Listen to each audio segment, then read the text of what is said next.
여러분 안녕하십니까. 누리PD 김주리입니다. 지금 현 시점에서 그 속보 나온 걸 제가 살펴보는데요. 요게 바로 한 5시간 전에 속보, 그리고 현 시점의 속보는 또 요겁니다. 자, 먼저 5시간 전에 속보를 보게 되면요, 사상 초유의 현직 대통령 출국 금지, 칼날 앞에 선 윤 대통령, 너무도 과장된 썸네일이다, 헤드라인이다 라고 생각합니다. 대통령을 실질적으로 이들이 뭐 사법 처리할 수 있는 수단은 없습니다. 제가 볼 때는. 다만 이제 그 흠집내기, 모욕, 망신주기, 뭐 그 차원으로 이제 생각이 되고요.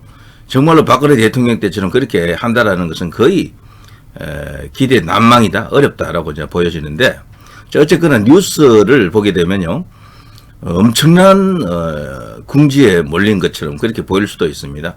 그러나 이것은요, 착각이다. 대통령은 여전히 온전한 자신의 그 위상을 지키고 있다라고 저는 그렇게 봅니다. 시간을 조금 벌어야 되고요, 기다리고 있다. 반격의 시간은 온다라고 생각하는데요. 그렇게 허술하게 겸용을 할 리가 없습니다. 예. 분명히 노림수가 있는 거죠. 자, 윤 대통령 조여오는 수사망, 사상 첫 출국 금지, 체포 검토. 말은 이렇게 나오지만 출국 금지 뭐 회원들 뭐 사실 뭐 큰 의미가 없고요. 체포할 수가 없습니다, 대통령을. 자, 이런 뉴스가 나온다는 것 자체로 국민들을 선동하는 거죠. 예, 선동 당하지 않으면 됩니다. 자, 출금에도 침묵한 윤 대통령, 대통령실 강제수사 전망에 촉각을 곤두세우다. 법무부 비상겸 윤 대통령 출국 금지, 공수처 등이 요청을 해왔다. 근데 지금 아직 출국 금지 된 것은 아니에요. 지금 이들이 지금 이런 식으로 움직인다라는 건데, 자, 현 시점에서는 워낙 중요한 어떤 언론들이 전부 이런 식의 논조를 전개하고 보도를 하기 때문에 마치 끝났다 분위기가 자칫하면 연결될 수가 있는데, 그렇지 않습니다. 대통령은 이 시간 자체를 조용히 관망하고 있을 것이다. 지켜보고 바라보고 있으면서 다른 카드를 만지고 있다라고 보는 게 정상일 겁니다. 계엄을 내렸을 때는요, 모든 각오를 하고 하는 겁니다. 그리고 이런저런 사태가 발생했을 경우 거기에 대한 처방전, 시나리오가 다 있습니다. 저는 대통령이 특수통 검사 출신으로서 이것을 아주 정밀하게, 정교하게 시뮬레이션 해보고 계엄을 이렇게 발동시켰다라고 보거든요. 그래서 본인의 판단 내에서 일어나고 있는 상황이다라고 이제 보여집니다. 자, 대통령 출국 금지 치고 나간 공수처, 검경 수사 이첩 압박. 공수처가 또 튀어나와가지고 검찰과 경찰로부터 수사 관련한 내용들을 보내라, 우리가 나선다, 어쩌고저쩌고 이거죠. 경찰 여인영 방첩사령관, 이상민 전 행안장관 소환 통보. 야당 법사위선 내란 상설 특검 단독 의결. 갑자기 내란이라는 단어가 뜨고 있는데요. 내란입니까 이게? 내란이 될 수가 없습니다. 모든 법적 절차 다 밟았고, 대통령이 판단했을 때는 지금 오히려 내란은 민주당이 일으키고 있다. 민주당 지지자들이 혹은 야권이 정부 여당을 인정치 아니하고 계속해서 뭔가 이렇게 엄청난 국가적 변란을 초래하는 그런 정치적 행위를 하고 있죠. 그것 자체가 내란이다, 이렇게 볼 수가 있겠죠. 사실 이런 자들이 내란 아닙니까? 민주당 윤석열 정부 무력화 추진, 모든 장관에 대해서 탄핵을 검토한다. 우리나라 지금 국회가 너무도 강한 권력을 갖고 있는데요. 옛날 헌법이 아니잖아요. 87년에 개정된 그 헌법에 따르면은 국회 권한이, 제가 볼 때는요, 대통령 권한과 맞먹습니다. 어떤 면에서는 국회 권한이 더 셀 수가 있어요. 특정한 정치적 이유로 보면은. 왜냐하면 탄핵권을 갖고 있고 법을 만들 수 있는 권한을 갖고 있거든요. 근데 법을 만들어서도 이제 대통령이 거부하면 또 그만이니까, 입법은 그렇다 치더라도 이 탄핵권, 이 탄핵권으로 모든 국가기관을 통제할 수가 있습니다. 대통령 탄핵만 좀 어렵게 되어 있지 3분의 2가 필요하잖아요. 나머지 모든 국가기관에 대해서는 그냥 151석이면 다 날릴 수가 있어요. 전부 다. 대법원장도 날릴 수가 있고 헌법재판소장도 아웃시킬 수가 있습니다. 대법관, 헌재 재판관들 전부 다 이재명의 방탄에 있어서 가장 중요한 검찰 조직, 사법부, 그리고 헌법재판소까지도 무력화시킬 수 있는 권한이 국회에 있습니다. 그 151석의 힘이 그렇게 강한 거죠. 그리고 또 예산안을 마음대로 떡주무르듯 하고 말이죠. 이런 짓을 하는 게 이 탄핵을 도대체 몇 번을 했습니까? 22번? 거기다가 말이죠. 예산을 갖고 뭐 농간을 부린다 할까? 예산 농단이라고 해도 되겠죠. 마음대로 자기들 호주머니 돈처럼 말이죠. 그런 식으로 그냥 예산 배정을 하고 있죠. 대통령과 검찰 그리고 경찰의 수사 그리고 대통령 특수활동비 등등 전부 다 그냥 깎아버리고 난리를 치고 있습니다. 그리고 중요한 어떤 국가적 프로젝트에 대해서도 돈을 주지 않고 이런 식이면은요. 대통령 뽑아놓고 대통령을 인정치 않는 소위 말해서요. 이 선거 결과를 인정하지 않는 그런 것이다라고 볼 수가 있습니다. 선거 불복이다. 대선 불복이다. 막 이런 식의 판단할 수도 있겠는데 자, 아무튼 이 민주당의 막가빠 행동 이것이 말이죠. 사람들이 보기에 따라서 내란이다. 내란 선동이다. 이렇게 볼 수가 있습니다. 대통령이 계엄을 원포인트 계엄으로 정말 평화롭고도 아무도 피를 흘리지 않는 정말 뭐 우리가 알던 그런 계엄이 아니잖아요. 스마트한 계엄을 짧게 치고 나간 겁니다. 이유가 분명했어요. 자, 총리, 법무장관, 검찰총장, 경찰청장 탄핵 검토 대상, 강도 높은 대응, 추가 감액 예산안 10일 통과 예고. 그러니까 이거는요, 우리 국민들이 지금 정신을 차려야 됩니다. 민주당이라고 하는 저 정치 세력들이 정치하는 방식은 철저하게 이간질입니다. 갈라치기. 그리고 어떤 분노를 이렇게 극단적으로 키워가지고 김건희 여사를 빌미로 해서 윤 대통령과 국민들을 분리시켜버렸죠. 김건희 여사를 통해서 다른 많은 이슈로 때려봤지만 그런 걸로는 잘 안 먹혔어요.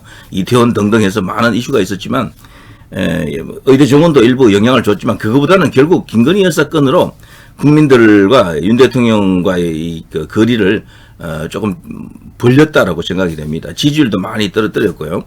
물론 그 지지율이 온전하게 정확한 지지율을 쫓았냐라고 보면은 거기에도 할 말은 있습니다만 아무튼 결과론적으로 그렇게 나타나기 때문에 상당히 이제 부담을 느끼는 것은 사실이죠.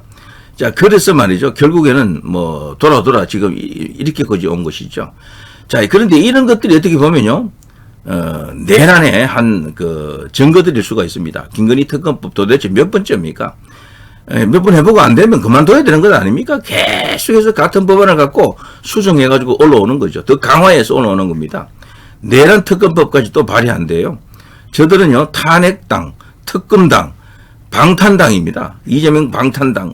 사실은 모든 것은 이재명 방탄을 위해서 존재하는 것이다. 특검도, 내란 특검법도 전부 다, 탄핵도 전부 이재명 하나를 지키기 위해서 저러고 있다. 시대가 변했습니다. 정권, 마치 자기들이 강제적으로 빼앗은 것처럼 그런 설치는 그런 자들도 있더라고요. 이미 윤석열은 끝났어라고 이런 식인데 가소롭습니다. 근데 우리가 지금 똑바로 이제 알아야 될 것은요. 이런 것이 진짜 내란입니다. 윤 대통령이 깜짝 계엄, 아주 그냥 원포인트 계엄 오는요. 보기에 따라서는 정말 이런 계엄도 있구나라고 생각할 정도로 아주 산뜻했습니다. 어떻게 보면은 아무런 어떤 그 피해도 없었잖아요. 그 누구에게도. 다만 대통령이 작심하고 뭔가를 털었던 거죠. 그러면서 이 국회가 이런 짓을 하고 있습니다. 연봉 1억 6천만 원 예산 줄 삭감하더니 본인들 월급은 쏙 올렸다. 이걸 주도한 게 민주당이겠죠. 당연히 민주당 주도 감액 예산 사태 속에서요. 국회의원 월급 수당은 인상했다. 민주당 국힘 정부 안대로 수용. 내년 의원 연봉 1.6억에 달한다. 와, 정말 대한민국에서 진짜 무소불위 견제받지 않는 권력은 국회입니다. 국회. 대통령이 아니에요. 대통령은 옛날 87년 이전의 헌법에 의하면은 대통령은 그야말로 이제 제왕적 권력이 맞죠. 그런데 87년 헌법에서는 제왕이 없습니다. 우리나라에는 대통령이 힘이 쓰려면은 다수당이라 해야 돼요. 여당이. 문재인 때가 그랬죠. 그때는 대통령이 여당하고 딱 이렇게 결합되면은 엄청난 힘을 갖게 되는데 여소야대가 되면 우리가 아는 그 대통령의 권력이 정말 반으로 뚝 떨어집니다. 정말 그 어려움을 겪게 된다 이렇게 볼 수가 있겠죠. 자, 지금 나와 있는 걸 보게 되면은요, 대통령을 향해서 계속해서 압박을 하면서 하야를 지금 저들이 종용하고 있습니다. 물러나라, 조기 퇴진하고 빨리 대선 치르자라는 게 이재명의 이제 뜻이죠. 이재명의 뜻. 그런데 놀랍게도 이 이재명뿐 아니고요, 여권 안에서도 그렇게 주장하는 사람이 있습니다. 여당 안에서도. 주로 한동훈을 지지하거나 한동훈계로 불리는 사람들이 그런 말을 이제 쏟아내기 시작한다. 한동훈도 결국에는요, 대통령에 대해서 직무정지가 어떻다, 직무배제가 어떻다, 탄핵에 대해서 찬성도 했었잖아요. 한 번은. 그러다가 이 여론이 좋지 않으니까 다시 이렇게 입장을 바꾸긴 했지만, 이제 그 라인에 서 있는 한동훈으로 대표되는 그 정치 세력들이 대통령을 빨리 끌어내리고 뭔가 해보자 이런 식입니다. 지금 대선 치르면은 뭐 볼 것 없이 이제 이재명이가 됩니다. 예, 그 뭐 막을 수 있는 방법이 없어요. 한동훈 쪽에서 왜 그렇게까지 하느냐? 정권을 헌납하면서까지 그렇게 하는 것은 일단 지금 뭐 해보면은 보수 안에서는 어쨌거나 자기가 대선 후보가 될 가능성이 크다라고 믿는 것 같아요. 정말 오만방자한 이야기입니다. 그래서 설령 지더라도 차기가 아니고 차차기를 생각하면서 정치적 기반을 다질 수가 있다. 그러면서 자기 정치 세력을 불릴 수가 있다. 이런 얄팍한 계산을 했을 수가 있습니다. 그러니까 당장에는 지더라도 장기적으로 보겠다. 이런 이야기죠. 자, 쭉 이런 거 있습니다. 질서 있는 퇴진이라는 게 결국은 하야를 의미합니다. 자, 쭉 그리고 지금 한덕수 총리도 내란죄로 고발한다라고 하고요. 그 윤 대통령과 김용현 일반 이적죄를 또 추가로 또 고발합니다. 일반 이적죄는 또 뭡니까? 여적죄는 아니고 일반 이적죄입니다. 자, 요건 바로 지금 현 시점에 여기 이제 속보 내용입니다. 검찰 김용현의 윤과 공모의 내란 구속영장을 친다. 윤 내란 정점. 자, 과연 우리 이제 이 영장 전담 판사가 어떻게 판단할지 이것도 정말 초미의 관심사입니다. 자, 검찰 비상겸 방첩사 압수수색, 군검찰 합동수사, 검찰 특수본 전하기호 국방부 대변인 참고인 조사. 자, 검찰 경찰들이 지금 경쟁적으로 지금 대통령의 그 명령이 하달된 그 기관을 중심으로 해가지고 뭔가 이렇게 수사망을 좁혀가고 있습니다. 평상시라면 있을 수가 없는 그런 일이죠. 자, 쭉 이렇게 나와 있습니다. 자, 그런데요, 조선일보도 한번 보실 필요가 있습니다. 검찰 김용현 전국방 구속영장 청구, 윤과 공모해서 내란을 일으켰다. 제가 앞서 말씀드린 것처럼 내란은 오히려 민주당이 일으켰죠.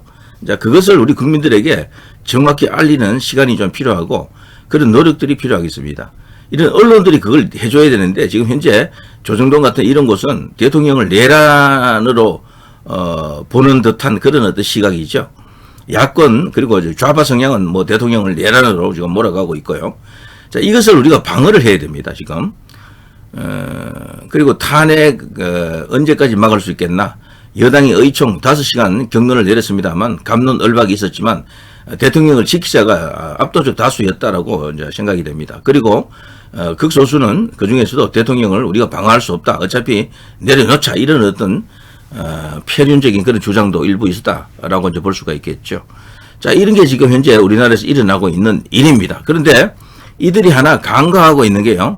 대통령의 그 계엄, 왜 이런 계엄을 했느냐라는 겁니다. 여기 이런 계엄을. 그런데 대통령이 이런 계엄을 할 때는 딱 생각이 있는 거죠. 이거 보십시오. 2024년 12월 9일 얼마 전에 나온 이제 주간조선 기사인데요. 윤 대통령 방첩사를 방문 후에 부정선거 수사 가능하게끔 대통령령을 개정했다. 와, 이거 벌써 오래전부터 이런 계획을 갖고 있었더라고요. 벌써 이게 작년 이야기입니다. 지난해 3월 22일 국군 방첩사령부를 비공개 방문한 후에 윤 대통령이 약 한 달 만인 4월 18일 방첩사가 부정선거 의혹을 수사할 수 있는 근거가 되는 대통령령 국군 방첩사령부령 대통령령 제334095 일부 개정령을 시행한 것으로 주간조선이 취재 결과 드러냈습니다. 이때요, 왜 대통령이 이런 어떤 대통령령을 발동을 시켰나 하면요, 그 이전에 박주현 변호사하고 윤용진 그 변호사 두 사람이 대통령실을 찾아가가지고 부정선거 브리핑을 했습니다. 약 2시간 넘는 긴 시간 동안 파워포인트를 이용해서 청와대 대통령실 관계자들에게 설명을 했어요. 거기는 당시 이제 심사위 수석도 참석을 했고요. 그게 고스란히 대통령에게 보고가 됐고, 그리고 대통령 자신이 그 이전에 벌써 부정선거에 대해서 의혹을 갖고 있었다라고 우리가 심정적으로 그렇게 생각할 수가 있습니다. 이준석이 말로는요, 과거에 자기가 대표 시절에 국민의힘에 그때 윤 대통령과 만난 대화를 잠깐 소개한 게 있는데, 그때 윤 대통령이 당시 그때는 검찰 총장에서 막 이렇게 이제 퇴임하고 정치인들은 이제 변신했을 텐데요. 대표님, 제가 인천지검에 있을 때 말이죠. 애들 보내가지고 선관위 쟤네들 한번 털려고 했었습니다. 그런 말 했다는 겁니다. 그 대통령은 벌써 오래전부터 부정선거를 의심하고 있었다라고 볼 수 있습니다. 거기에 대한 확정적인 어떤 그런 생각을 갖고 있습니다. 그것이 이번에 이제 계엄으로 나타났고요. 1년 전에 벌써 이런 조치를 취하고 있었던 겁니다. 놀라운 일입니다, 이게. 자, 윤석열 정부가 중앙선거관리위원회 서부에 대한 포렌식을 통해 전산 조작에 의한 부정선거가 있었음을 확인한 사실이 처음으로 밝혀졌다. 2020년 4.15 총선을 계기로 일파만파 확산한 전산 조작에 의한 당락 바꿔치기 논란이 단지 의혹이 아닌 실제로 존재했음을 국가가 확인한 것은 헌정사상 이번이 처음이다. 스카이 데일리 단독 취재를 종합하면 국가정보원은 지난해 7월에서 9월 합동 보안 점검 당시 중앙선관위 서버에 대한 일부 포렌식을 통해 전산 조작에 의한 부정선거가 자행된 기록을 확인한 것으로 확인됐다. 이런 겁니다. 이걸 보시면 대통령이 지금 어느 정도 치밀하게 준비하고 있는지 아시겠죠? 지금 현재 내란을 일으키고 있는 것은 민주당이다. 자, 대통령이 부정선거 때문에 계엄령을 내렸다면 기자들은 부정선거가 실제로 있었는지를 취재해야 하는 것 아닌가? 민경욱의 아주 사자후입니다. 그렇지 말이죠. 일국의 대통령이 부정선거를 지금 조사하려고 하는데 거기에 대해서 왜 기자들이 가만히 있습니까? 그걸 내란으로 몰아가는 게 그게 기자인가요? 말이 안 되잖아요. 이걸 지금 우파 유튜브 중심으로라도요, 부정선거 이슈를 드러내야 됩니다. 대통령이 이걸 하기 전에는 이걸 일반화하기가 사실 어려웠습니다. 그렇지만 대통령이 이렇게까지 하는데 주요 언론사들이 입 닫고 꾹 닫고 가만히 있는 것은 이거 자체가 내란에 동조하는 것이다. 민주당이 저 내란에 동조하는 것이다 라고 볼 수 있겠어요. 잘합니다. 이용 박수 칩시다. 국회 권력 탄핵 남발 횡포 중단하라. 민주당과 선관위 부정선거 밝혀라. 자, 이렇게 나와야 됩니다. 자, 박주현 변호사, 계속해서 밝혀지는 것은 부정선거 증거 확보를 위한 원포인트 계엄이고 전 세계 헌정 역사상 가장 평화적이고 최단기의 계엄인데 6시간짜리 어떻게 내란으로 볼 수 있는가? 부정선거가 내란이다. 그렇죠? 지금 저들 민주당에 지금 동조하는 세력들이 내란 세력입니다. 그리고 국가보안법에 대해서도요, 이정배 서울시 의원, 이재명 민주당 대표 국보법 위반으로 고발했습니다. 자, 잘하고 있습니다. 자, 이런 식으로 반격을 해야 됩니다. 반격을. 정말 저 파렴치한 민주당 세력을 상대하자면은 정말 비상한 듯 각오로 이 소위 범우파, 범보수들이 똘똘 뭉쳐야 됩니다. 그리고 지금은 핵 이슈가 되어야 할 것이 내란이 아니고 부정선거입니다. 부정선거를 은폐하려는 자, 그것을 쉬쉬하는 자들이 오히려 내란 세력이다. 내란 동조 세력이다. 이런 거죠. 자, 누리 PD 김준희였습니다.